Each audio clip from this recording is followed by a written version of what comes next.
എല്ലാവർക്കും white zone ഫുട്ബോളിന്റെ മറ്റൊരു വീഡിയോയിലേക്ക് സ്വാഗതം. ഈ ഒരു വീഡിയോയുടെ നമ്മൾ നോക്കാനായിട്ട് പോകുന്നത് ഇന്നലെ നടന്നിട്ടുണ്ടായിരുന്ന ഇന്ത്യയുടെ AFC ഏഷ്യൻ കപ്പിലെ ആദ്യ മത്സരമായിട്ടുള്ള ഓസ്ട്രേലിയ vs ഇന്ത്യ മത്സരത്തെ കുറിച്ചിട്ടാണ്.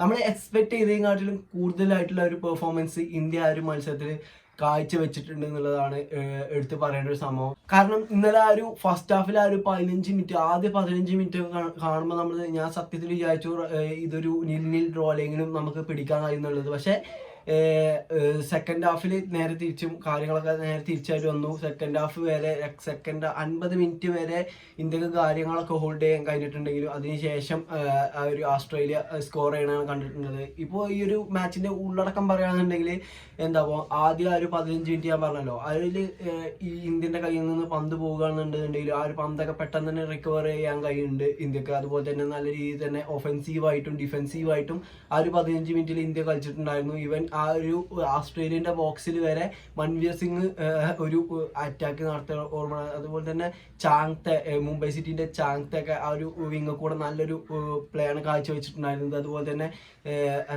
സുനിൽ ഛേത്രിക്കും നല്ലൊരു ഹെഡിലൂടെ സ്കോർ ചെയ്യാനുള്ള ചാൻസ് കിട്ടി. പക്ഷെ അതൊരു ഓഫ് ടാർഗറ്റ് ആയിക്കൊണ്ട് പോകണമെന്ന് നമ്മൾ കണ്ടിട്ടുണ്ടായിരുന്നത്. അങ്ങനെ തന്നെ ആ ഒരു 15 മിനിറ്റ് എനിക്ക് തോന്നുന്നു 15-20 മിനിറ്റ് ഒക്കെ ഇന്ത്യക്ക് ആ ഒരു ബോൾ കയ്യിൽ നിന്ന് പോയാലും അത് തിരിച്ചെടുത്തുങ്ങാണ്ട് കളിച്ച് ഒരു പന്തിനെ കൊണ്ടുപോകാൻ ആ ഒരു ടെൻഡൻസി ഉണ്ടായിരുന്നു. പക്ഷെ പിന്നെ കളിയുടെ ടൈം കൂടിയതിനനുസരിച്ച് അതിങ്ങനെ കുറഞ്ഞു വരും നമ്മൾ കണ്ടു. അത് സെക്കൻഡ് ഹാഫിൽ വന്നപ്പോൾ ഞാൻ പറഞ്ഞ മാതിരി തന്നെ ഒരു തെറ്റ് പറ്റുമ്പോൾ പിന്നെയും തെറ്റ് പറ്റുമോ എനിക്ക് തോന്നുന്നത്. കാരണം ഒരു ഡിഫൻസീവ് എറർ വരുമ്പോൾ ആദ്യം തന്നെ നമ്മൾ ഫസ്റ്റ് ഹാഫിൽ കണ്ടിട്ടുണ്ടായിരുന്നത്. ഫസ്റ്റ് ഹാഫിൽ തന്നെയാണ് തോന്നുന്നു ഗുർപ്രീത് സിംഗ് കുറച്ചാണ്ട് കയറി ഇന്നാണ്ട് പന്ത് മിസ്സായി പോകുന്നു. അതെന്തോ ഭാഗ്യത്തിന് ഓസ്ട്രേലിയ സ്കോർ ചെയ്തിട്ടില്ല. പക്ഷെ പിന്നെ തെറ്റുകൾ വരുന്നു. അതുകൊണ്ട് തന്നെ 2 ഗോളെ ഇന്ത്യ വാങ്ങിയിട്ടുള്ളൂ. ഇപ്പോൾ 2 ഗോളിന് തോറ്റെന്ന് പറയുന്നുണ്ടെങ്കിലും പക്ഷെ ഇതിൻ്റെ ഒരു അഡ്വാൻറ്റേജ് എന്ന് പറയുമ്പോൾ നമ്മളുടെയും അവരുടെയും ഈ ഒരു ഫിഫ റാങ്കിങ് എടുത്ത് നോക്കിയാൽ മതി. നമ്മൾ 2 ഗോളിന് തോറ്റെന്ന് പറയുമ്പോൾ തന്നെ അതൊരു വലിയൊരു സംഭവമാണെന്നുള്ളത് കാണിക്കാൻ. കാരണം ആ റാങ്കിങ്ങിൽ 25ാം സ്ഥാനത്തുള്ള ഒരു രാജ്യമാണ് ഓസ്ട്രേലിയ. നമ്മളാണെന്നുണ്ടെങ്കിൽ 102-108 സ്ഥാനത്തൊക്കെയാണ് നമ്മളെ ഒരു പൊസിഷൻ കിടക്കണം എന്നുള്ളത്. പക്ഷേ അങ്ങനത്തെ 2 ടീമുകൾ കളിക്കുമ്പോൾ ഉണ്ടാകേണ്ട സ്കോർ ഇതല്ല. മിനിമം എക്സ്പെക്റ്റിംഗ് ഗോൾസ് എന്ന് പറയുന്നത് ഓസ്ട്രേലിയ എക്സ്പെക്റ്റിംഗ് ഗോൾസ് എന്ന് പറയുന്നത് 4 ഗോളൊക്കെയാണ് ഓസ്ട്രേലിയ അടിക്കും എന്നുള്ളത് പ്രവചിച്ചിട്ടുണ്ടായിരുന്നത്.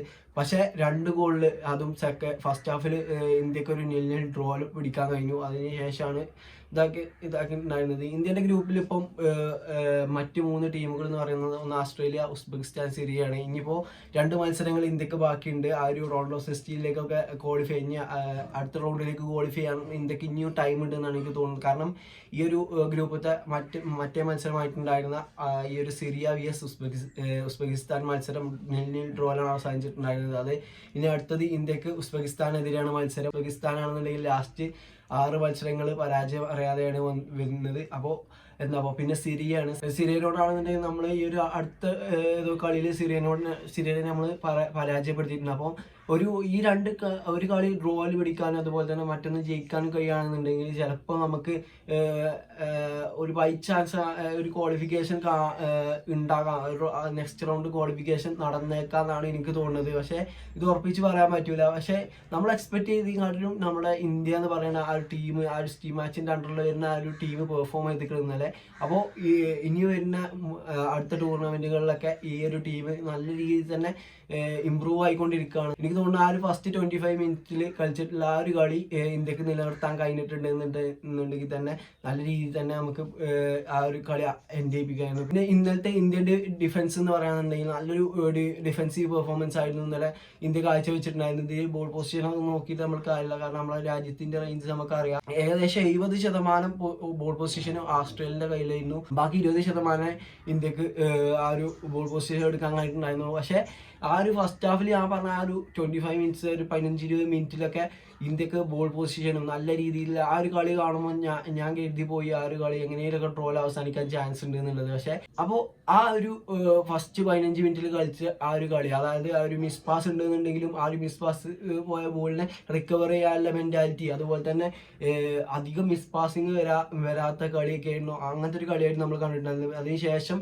നല്ല മിസ് പാസ് പോയി ആ ഒരു ബോളിനെ റിക്കവർ ചെയ്യാൻ കഴിയില്ല, നല്ല നല്ല എറേഴ്സ്, ഡിഫെൻസീവ്ലി കുറച്ച് എറേഴ്സ്, പിന്നെ ഒഫെൻസീവ്ലി പന്ത് അങ്ങോട്ട് ആ ഒരു ഓസ്ട്രേലിയൻ്റെ ഗോളി അവിടെ വെറുതെ നിൽക്കണ മാതിരിക്കായിരിക്കും പലർക്കും തോന്നിക്കുക. പക്ഷേ ഈ ഞാൻ പറഞ്ഞ മാതിരി തന്നെ ഈ റാങ്കിങ് ഒക്കെ നോക്കുമ്പോൾ ഈ ഓസ്ട്രേലിയ നമ്മളെയും കാട്ടി എത്രയോ മുകളിലുള്ള രാജ്യമാണ്. ഈവൻ ആ വേൾഡ് കപ്പിൽ പോലും അർജന്റീനക്ക് വരെ ഒരു പ്രഷർ കൊടുത്ത് ചെലുത്തിയിട്ടുള്ള ഒരു രാജ്യമാണ് ഈ ഒരു ഓസ്ട്രേലിയ എന്ന് പറയുന്നത്. അവരോട് 2-0 എന്നുള്ള തോൽവി തീർച്ചയായിട്ടും നല്ലൊരു റിസൾട്ടാണ്. അപ്പോൾ ഇതൊക്കെയാണ് ഈ ഒരു മത്സരത്തെക്കുറിച്ച് എനിക്ക് പറയാനുള്ളത്. അപ്പോൾ ഈ ഒരു വീഡിയോ ഇത്രേ ഉള്ളൂ. ഈ ഒരു വീഡിയോ നിങ്ങൾക്ക് ഇഷ്ടപ്പെടുകയാണെന്നുണ്ടെങ്കിൽ തീർച്ചയായിട്ടും കൂടെ നിൽക്കുക. ഓക്കെ.